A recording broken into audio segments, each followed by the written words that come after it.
صفحہ نمبر 70 جاری ہے۔ سورۃ الانشقاق آیات 1 تا 5۔ بسم اللہ الرحمن الرحیم۔ اذا السماء انشقت وأذنت لربها وحقت وإذا الأرض مدت وألقت ما فيها وتخلت وأذنت لربها وحقت۔ صفحہ نمبر 71 بامحاورہ ترجمہ۔ جب آسمان پھٹ جائے گا اور اپنے رب کا حکم سن لے گا اور وہ اسی لائق ہے، اور زمین پھیلا دی جائے گی اور جو کچھ اس میں ہے اسے نکال ڈالے گی اور خالی ہو جائے گی، اور اپنے رب کا حکم سن لے گی اور وہ زمین اسی لائق ہے۔ تشریح آیت نمبر 1 اور 2۔ جب آسمان پھٹ جائے گا اور اپنے رب کی بات سنے گا، یعنی اللہ تعالیٰ کی طرف سے جب پھٹنے کا حکم تکوینی ہوگا، آسمان کی اس کی تعمیل کرے گا، وہ مقدور و مقہور ہونے کے لحاظ سے اسی لائق ہے کہ باویں عظمت و رفعت اپنے مالک و خالق کے سامنے گردن ڈال دے اور اس کی فرمانبرداری میں ذرا چوں چرا نہ کرے۔ آیت نمبر 3۔ اور جب زمین کو پھیلا دیا جائے گا، سمندر اور دریا پھاڑ دیے جائیں گے، پہاڑ ریزہ ریزہ کر کے بکھیر دیے جائیں گے، اور زمین کی ساری اونچ نیچ برابر کر کے اس کی ایک ہموار میدان بنا دیا جائے گا۔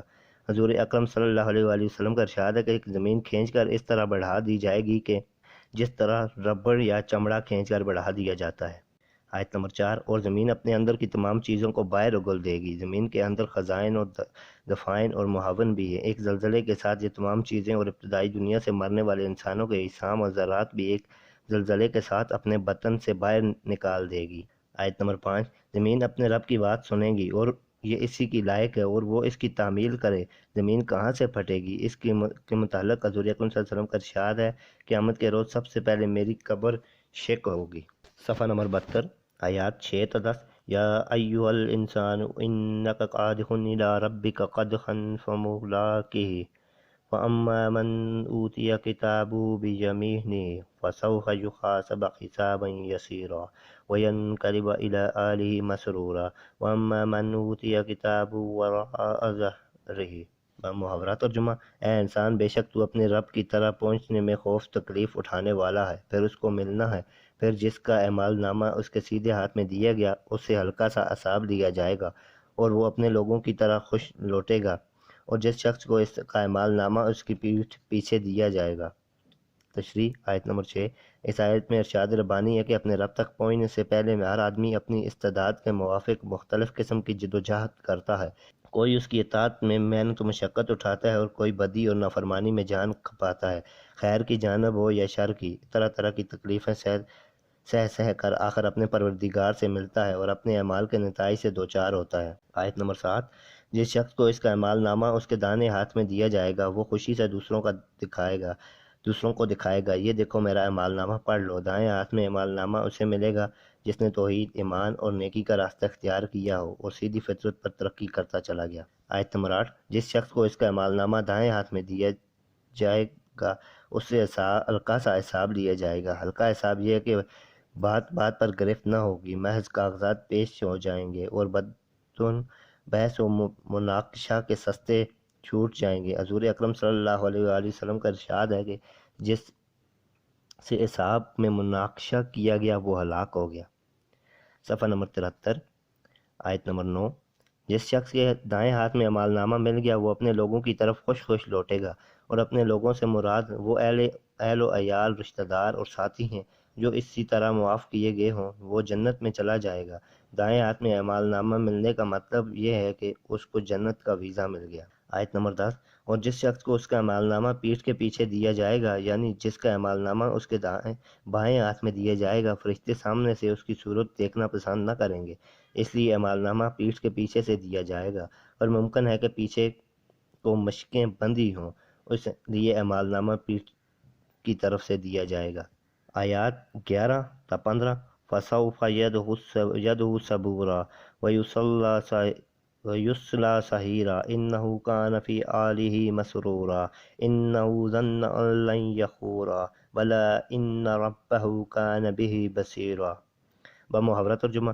وہ موت کو پکارے گا اور دوزخ میں داخل ہوگا، بے شک وہ اپنے اہل میں خوش و خرم ہوگا، اس نے گمان کیا تھا کہ وہ ہرگز نہ لوٹے گا، اس کا رب بے شک اسے دیکھتا ہے۔ تشریح آیت نمبر 11۔ جس شخص کے بائیں ہاتھ میں اعمال نامہ دیا جائے گا وہ عذاب کے ڈر سے موت کو پکارے گا، وہ کہے گا کاش موت ہی آ جائے جو بالکل فنا کر دے اور میں اس محاسبے سے بچ جاؤں۔ انسان کی یہ عادت ہے کہ مصیبت میں موت کی تمنا کرتا ہے۔ صفحہ نمبر 74 آیت نمبر 12 وہ شخص جس کو اعمال نامہ بائیں ہاتھ میں دیا جائے گا اس کا سخت عذاب ہوگا اور اس کو دوزخ میں داخل کیا جائے گا اور اس کے اعمال کا بدلہ ہوگا۔ وہ اللہ اور اس کے رسول صلی اللہ علیہ وآلہ وسلم کی نافرمانی کرتا تھا۔ حضور اکرم صلی اللہ علیہ وآلہ وسلم کا ارشاد ہے کہ جس سے عذاب میں مناقشہ کیا گیا ہو وہ ہلاک ہو گیا۔ آیت نمبر 13 وہ شخص جس کے بائیں ہاتھ میں اعمال نامہ دیا جائے گا وہ دنیا کی زندگی میں اپنے گھر میں خوش تھا، خواہشات، لذت اور برائیوں میں مگن تھا، اسے آخرت کی کوئی فکر نہ تھی، اس لیے نے اس منزل کے لیے کوئی سامان پیدا نہ کیا، فطری ترقی کے لیے مشقت برداشت نہ کی، فطرت کو بگاڑ کر فطری ترقی سے محروم رہا، اس کا بدلہ یہ ہے کہ آج سخت غم میں مبتلا ہونا پڑا۔ آیت نمبر 14 دنیا میں وہ خیال کرتا تھا کہ وہ اپنے رب کے سامنے پلٹ کر نہیں جائے گا، وہ فاسد العقیدہ تھا، اس کی سوچ درست نہ تھی، وہ قیامت اور آخرت پر ایمان نہ رکھتا تھا، اسے اپنے رب کے ہاں حاضری کا یقین نہ تھا۔ آیت نمبر 15 قیامت پر حق ہے، محاسبہ کا عمل یقینی ہے، اسے اپنے رب کے سامنے ضرور پیش ہونا ہے، دنیا میں اللہ تعالیٰ اسے دیکھنے والا ہے، انسان کے ہر عمل پر اللہ تعالیٰ کی نگاہ ہے، اللہ تعالیٰ اس پر نگران ہے، وہ ایک دن ضرور اس کو پکڑ میں آئے گا۔ آیات 16 تا 20 فلا اقسم بالشفق واللیل وما وسق والقمر اذا اتسق لترکبن طبقا عن طبق فما لهم لا یؤمنون۔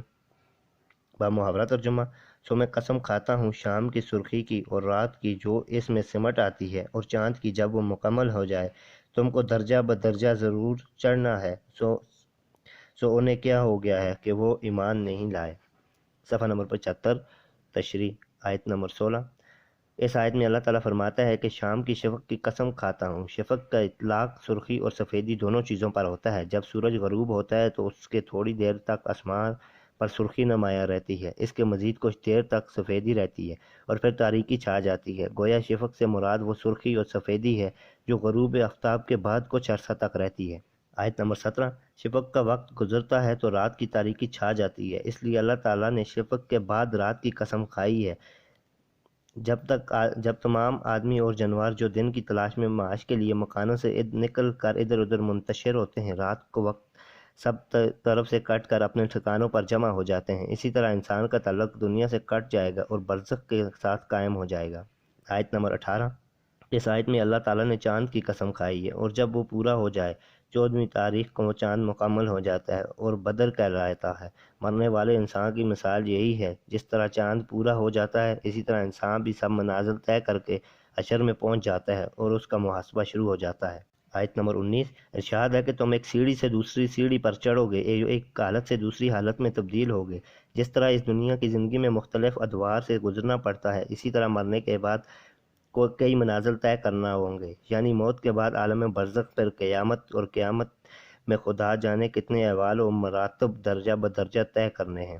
آیت نمبر 20 اللہ تعالیٰ کی بے شمار نعمتوں اور ہدایت کے باوجود جب انسان سیدھی راہ پر نہیں آتا تو اللہ تعالیٰ فرماتا ہے کہ لوگوں کو کیا ہو گیا ہے جو ایمان نہیں لاتے، حالانکہ فطرت کا تقاضا ہے کہ انسان توحید اور ایمان کے ساتھ متلبس ہو کر ترقی کی راہ پر چلتا رہے اور اپنے اصل ٹھکانے پر پہنچ جائے، مگر یہ لوگ کیوں کفر، شرک، دہریت اور الحاد میں پڑھتے ہیں اور ایمان نہیں لاتے۔ صفحہ نمبر 77 ہی جاری ہے۔ سورۃ البروج اصحاب الدخوت کا واقعہ۔ یہ واقعہ حضور اکرم صلی اللہ علیہ وآلہ وسلم کی بعثت سے تقریباً 70 سال قبل پیش آیا۔ یمن میں ذو نواس نامی بادشاہ تھا جو کافر اور مشرک تھا۔ اس کے ہاں ایک جادوگر تھا۔ اس نے اپنے بڑھاپے میں بادشاہ سے کہا کہ کوئی ایسا لڑکا مامور کر دے جو مجھ سے یہ سحر سیکھ لے سکے۔ بادشاہ نے ایک لڑکے کو مقرر کر دیا، مگر وہ لڑکا ساحر کے پاس آتے جاتے ایک راہب سے بھی ملنے لگا اور اس کی باتوں سے متاثر ہو کر ایمان لے آیا، حتیٰ کہ اس کی تربیت سے صاحب کرامات ہو گیا۔ ایک دن ایسا ہوا کہ کسی موذی جانور نے راستہ روک رکھا تھا، لوگ سخت پریشان تھے۔ اس لڑکے نے ہاتھ میں ایک پتھر لے کر دعا کی، اے اللہ، اگر راہب کا دین سچا ہے تو میرے اس پتھر سے اس موذی جانور کو ہلاک کر دے۔ اس کے پتھر سے وہ ہلاک ہو گیا۔ اس کرامت سے وہ بڑا مشہور ہوا۔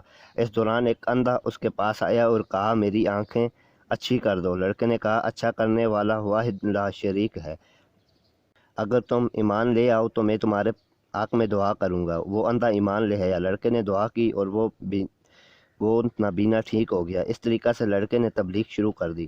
اس بات کی خبر بادشاہ کو ہوئی، اس نے لڑکے کو بلایا۔ لڑکے نے کہا نفع نقصان کا مالک اللہ ہے، بادشاہ سخت ناراض ہوا، اس نے راہب اور اندھے کو بلایا اور دونوں کو قتل کر دیا، اور لڑکے کے لیے حکم دیا کہ اس کو پہاڑ پر لے جاؤ، اگر یہ اپنا دین ترک کر دے تو چھوڑ دو ورنہ پہاڑ کی چوٹی سے نیچے پھینک دو۔ اللہ کا کرنا یہ ہوا کہ جو کارندے لے گئے تھے سب گر کر ہلاک ہو گئے اور وہ لڑکا صحیح سلامت واپس آ گیا۔ اس کے بعد بادشاہ نے حکم دیا کہ لڑکے کو کشتی میں سوار کر کے گہرے پانی میں غرق کر دو۔ صفحہ نمبر 78۔ اللہ تعالیٰ نے وہاں بھی اس کی مدد کی، حکومت کے کرندے غرق ہو گئے اور وہ لڑکا بچ گیا۔ اس صاحب کرامات لڑکے کو ہلاک کرنے کے لیے جب بادشاہ کی کوئی تدبیر کارگر نہ ہوئی تو اس لڑکے نے بادشاہ سے کہا، اگر تم مجھے ضروری ہلاک کرنا چاہتے ہو تو مجھے اونچی جگہ پر کھڑا کرو اور تیر چلاتے وقت زبان سے یہ الفاظ ادا کرو، بسم اللہ رب الغلام، یعنی اس بچے کے رب کے نام پر تیر چلاتا ہوں۔ چنانچہ ایسا ہی کیا گیا، تیر اس کی کنپٹی پر لگا اور وہ ہلاک ہو گیا۔ یہ نظارہ دیکھ کر سب کے سب لوگ ایمان لے آئے۔ بادشاہ کو بہت غصہ آیا، اس نے بڑے بڑے گڑھے کھدوائے، ان میں آگ بھروائی اور ہزاروں لوگوں کو زندہ جلا دیا۔ سورۃ البروج میں اللہ تعالیٰ نے اس واقعے کی طرف اشارہ کیا ہے۔ آیات 1 تا 5۔ بسم اللہ الرحمن الرحیم، والسماء ذات البروج والیوم الموعود وشاہد ومشہود قتل اصحاب الاخدود النار ذات الوقود۔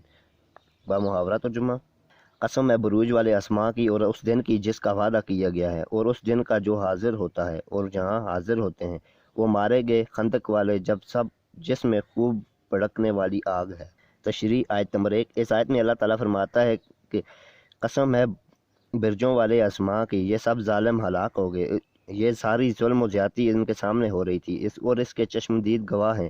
یہاں برجوں سے مراد بڑے بڑے ستارے ہیں اور جو آسمان میں دکھائی دیتے ہیں، یا وہ 12 برج ہیں جو آفتاب ایک سال کی مدت میں پورا کرتا ہے۔ صفحہ نمبر 79۔ یا آسمانی قلعہ کے وہ حصے ہیں جن میں فرشتے پہرا دیتے ہیں۔ آیت نمبر 2۔ اللہ تعالیٰ فرماتے ہیں کہ قسم ہے اس دن کی جس کا وعدہ کیا گیا، وہ قیامت کا دن ہے جس کا وعدہ کیا گیا، یہ سزا و جزا کا دن ہے، یہ بدامنی خود گواہ کہ قیامت کا آنا قطعی اور یقیناً ہے، جزائے عمل کا حساب دینا ہوگا۔ کفار اور ظالم لوگوں نے دنیا میں جو ظلم کرنا چاہا کر لیا، مگر اس دن ہر ظالم کی پکڑ ہوگی، ظالموں کو اپنے کیے کا بھگتان کرنا پڑے گا۔ آیت نمبر 3۔ اللہ تعالیٰ فرماتے ہیں کہ قسم ہے اس دن کی جو حاضر ہوتا ہے اور اس دن کی جس کے پاس حاضر ہوتے ہیں، وہ ہلاک ہو گئے جنہوں نے اہل ایمان کے ساتھ ظلم کیا۔ یہاں شاید مراد جمعہ اور مشہود سے مراد وزغرفہ ہے۔ مفسرین کا خیال ہے کہ ایک دن کو شاید اور دوسرے کو مشہود شاید اس لیے فرمایا ہے کہ یوم جمعہ سب اپنی اپنی جگہ رہتے ہیں، گویا وہ دن خود آتا ہے، اور یوم عرفہ میں حجاج اپنے مقامات سے سفر کر کے عرفات اس یوم کے مقصد سے آتے ہیں۔ آیت نمبر 4 اور 5۔ اللہ تعالیٰ فرماتے ہیں کہ وہ ہلاک ہو گئے جنہوں نے گڑھے کھودے اور آگ بھری، یعنی جن لوگوں نے بڑے بڑے گڑھے کھودے پھر ان کو آگ سے بھرا اور ایمان والوں کو اس میں زندہ جلا دیا، وہ بھی اللہ کے عذاب سے نہ بچ سکے۔ اللہ تعالیٰ نے انہیں دنیا میں بھی سزا دی اور آخرت کا عذاب تو ان کے لیے ضروری ہے۔ شاید ولی اللہ دہلوی کہتے ہیں کہ خندق کی وہی آگ جس میں ہزاروں اہل ایمان غرق ہو گئے تھے اس قدر پھیلی کہ بادشاہ اور اس کے امراء کے تمام گھر جل کر خاک ہو گئے۔ آیات 6 تا 10۔ اذ هم علیہا قعود وهم علی ما یفعلون بالمؤمنین شہود وما نقموا منهم الا ان یؤمنوا باللہ العزیز الحمید الذی له ملک السماوات والارض واللہ علی کل شیء شہید ان الذین فتنوا المؤمنین والمؤمنات ثم لم یتوبوا فلهم عذاب جہنم ولهم عذاب الحریق۔ صفحہ نمبر 80۔ بامحاورہ ترجمہ: جب وہ گڑھے کے کنارے بیٹھے ہوئے تھے اور جو کچھ وہ ایمان والوں کے ساتھ کر رہے تھے سب اپنی آنکھوں سے دیکھ رہے تھے، اور اہل ایمان سے ان کی دشمنی اس کے سوا کچھ نہ تھی کہ وہ اللہ پر ایمان لے آئے تھے جو زبردست اور لائق حمد ہے، جو زمین و آسمان کا مالک ہے اور جس کے سامنے ہر چیز ہے۔ جن لوگوں نے مومن مردوں اور مومن عورتوں پر ظلم کی توڑا اور پھر توبہ نہ کی، ان کے لیے دوزخ کا عذاب ہے اور جلائے جانے کی سزا ہے۔ تشریح آیت نمبر 6 اور 7۔ بادشاہ اور وزیر آگ میں ان گڑھوں کے کنارے اس ظلم و ستم کے انتظامی و نگرانی کے لیے بیٹھے ہوئے تھے جو وہ کر رہے تھے، یعنی وہ لوگ ایمان کی آگ میں زندہ جلا رہے، اہل ایمان لوگوں کو آگ میں زندہ جلا رہے تھے اور اپنی آنکھوں سے ان کے جلنے کا تماشا دیکھ رہے تھے۔ ان بدبختوں کو ذرا بھی رحم نہ آ رہا تھا۔ ان کی اس سنگ دلی پر اللہ تعالیٰ ان پر لعنت بھیجتا ہے اور ان کو سخت عذاب کا مستحق ٹھہراتا ہے۔ آیت نمبر 8۔ اہل ایمان کے ساتھ ان کی کوئی ذاتی دشمنی نہ تھی، بلکہ اس کی وجہ یہ تھی کہ وہ اس خدا پر ایمان لے آئے تھے جو زبردست طاقت والا ہے، اور سب تعریفیں اسی کے لیے ہیں۔ یعنی ایمان لانے پر ان پر ظلم و زیادتی کی گئی، ان کو زندہ جلایا گیا، اور ایمان لانا کوئی خطا نہیں، پس انہوں نے بے خطا اہل ایمان پر ظلم کیا۔ آیت نمبر 9۔ اللہ تعالیٰ زمین و آسمان کا مالک ہے، زمین و آسمان کا کوئی گوشہ اس کی سلطنت سے باہر نہیں، وہ ہر چیز کو دیکھ رہا ہے اور ہر چیز کو ذرا ذرا احوال سے باخبر ہے، وہ مظلوم کی مظلومیت سے بھی باخبر ہے اور اس کی نصرت کرے گا، اور ظالم کے ظلم سے بھی آگاہ ہے، اس کو سزا دے گا اور اس کا عذاب بڑا دردناک ہے۔ آیت نمبر 10۔ کچھ اصحاب الحدود پر منحصر نہیں، جو لوگ بھی اہل ایمان مردوں اور عورتوں پر ظلم و ستم کریں گے یا ان کو دین حق سے برگشتہ کرنے کی کوشش کریں گے جیسے کفار مکہ کر رہے تھے، پھر ان اپنی نالائق حرکات پر توبہ نہ کریں گے، اس سب کے لیے دوزخ کا عذاب ہے، جن سے بے شمار تکالیف ہوں گی، اور بڑی تکلیف آگ لگنے کی ہوگی، یعنی ان کو جہنم کی آگ سے جلانے کی سزا دی جائے گی۔ صفحہ نمبر 81، آیات 11 تا 15۔ ان الذين آمنوا وعملوا الصالحات لهم جنات تجري من تحتها الانهار ذلك الفوز الكبير ان يتش ربك لشديد انه هو يبدئ ويعيد وهو الغفور الودود ذو العرش المجيد۔ بمحاورہ ترجمہ، بے شک جو لوگ ایمان لائے اور نیک عمل کیے ان کے لیے بہشت کے باغ ہیں جن کے نیچے نہریں بہتی ہیں، اور بڑی کامیابی ہے۔ بے شک تیرے رب کی پکڑ بہت ہے، بے شک وہی پہلی بار پیدا کرتا ہے اور دوبارہ پیدا کرے گا، وہ بخشنے والا، محبت کرنے والا اور عرش کا مالک اور بزرگ و برتر ہے۔ تشریح آیت نمبر 11۔ اس آیت میں اللہ تعالیٰ فرماتا ہے کہ جو لوگ ایمان لائے اور نیک عمل کیے ان کے لیے بہشت کے باغ ہیں جن کے نیچے نہریں بہہ رہی ہیں، یہ بڑی کامیابی ہے، یعنی وہ لوگ جو جنت میں داخل ہوں گے وہ کامیاب و کامران ہوں گے، اور بڑی خوش قسمتی ہے جنت کے عیش و آرام کے مقابلہ میں اس دنیا کے عیش و آرام سب ایچ ہیں۔ آیت نمبر 12۔ ارشاد ہے کہ تمہارے پروردگار کی پکڑ بہت سخت ہے۔ مفسرین شدید کا مفہوم اس طرح بیان کرتے ہیں کہ اس دنیا میں بعض اوقات مجرمین سزا سے بچ جاتے ہیں، کسی کی سفارش کی وجہ سے یا خوشامد سے یا کسی اور وجہ سے سزا سے بچ جاتے ہیں، مگر رب کی پکڑ سے بچنا ناممکن ہے، وہاں نہ تو سفارش، نہ خوشامد اور نہ فدیہ کام آتا ہے، مجرم کو ہر حالت میں اپنی مقررہ سزا بھگتنا پڑے گی۔ آیت نمبر 13۔ اللہ تعالیٰ کی ایک صفت یہ ہے کہ وہ پیدا کرتا ہے، وہی ذات ہے جس نے تمہیں پہلی بار پیدا کیا۔ صفحہ نمبر 82۔ اس بات کو تم تسلیم بھی کرتے ہو، وہی تمہیں دوبارہ پیدا فرمائے گا، یعنی قیامت کے روز تم کو دوبارہ زندہ کرے گا۔ اس روز مجرموں کو سزا دی جائے گی، اس کی پکڑ بہت سخت ہے۔ جب کسی مجرم کو پکڑتا ہے تو سزا دیے بغیر نہیں چھوڑتا، کوئی اس دھوکے میں نہ رہے کہ موت ہمارا نام و نشان مٹا دے گی، پھر ہمیں کیسے سزا دی جائے گی۔ آیت نمبر 14۔ اللہ تعالیٰ غفور الرحیم ہے، اس کی بخشش اور محبت کی کوئی حد نہیں، وہ اپنے فرما بردار بندوں کی خطائیں معاف کرتا ہے اور ان کو اپنے لطف و کرم سے نوازتا ہے، وہ غفور ہے۔ اگر کوئی جرم کرنے کے بعد صدقے دل سے اسے معافی مانگے تو وہ معاف فرما دیتا ہے۔ وہ دودھ اس لحاظ سے کہ وہ اپنی مخلوق سے بہت زیادہ محبت کرتا ہے، وہ اپنے بندوں سے ماں سے زیادہ محبت کرتا ہے، یہ انسان ہے جو غلط راستے پر چل کر اس کے غضب کو دعوت دیتا ہے۔ آیت نمبر 15۔ اور وہ خدا بڑی بزرگی والا عرش کا مالک ہے جو تمام کائنات پر محیط ہے اور جس پر اس کی تجلی ہر وقت پڑتی رہتی ہے، اس سے تمام کائنات رنگین ہوتی ہے، اس کے اثرات پھیلتے ہیں۔ تم دنیا کو ان چھوٹے چھوٹے بے حقیقت تختوں پر بیٹھ کر گھمنڈ کرتے ہو، اللہ تعالیٰ بڑے تخت کا مالک ہے، تو کیا تم خیال کرتے ہو کہ اس کے مقابلہ کر لو گے یا اس کی گرفت سے بچ جاؤ گے؟ ہرگز نہیں۔ عزیز طلبہ، یہ آڈیو ریکارڈنگ آپ کے لیے ہیومینیٹیرین ڈیولپمنٹ آرگنائزیشن ایبٹ آباد کے ذریعے اہتمام کی گئی۔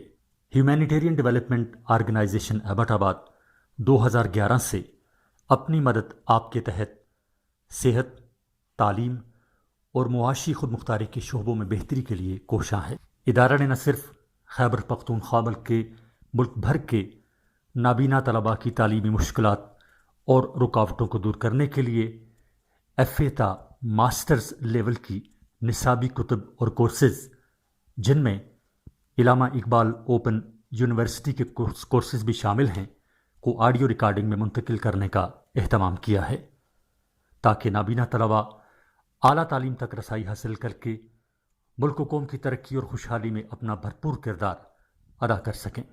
یہ تمام آڈیو ریکارڈنگز نابینا طلباء کو بالکل مفت فراہم کی جا رہی ہیں۔ نابینا طلباء کے علاوہ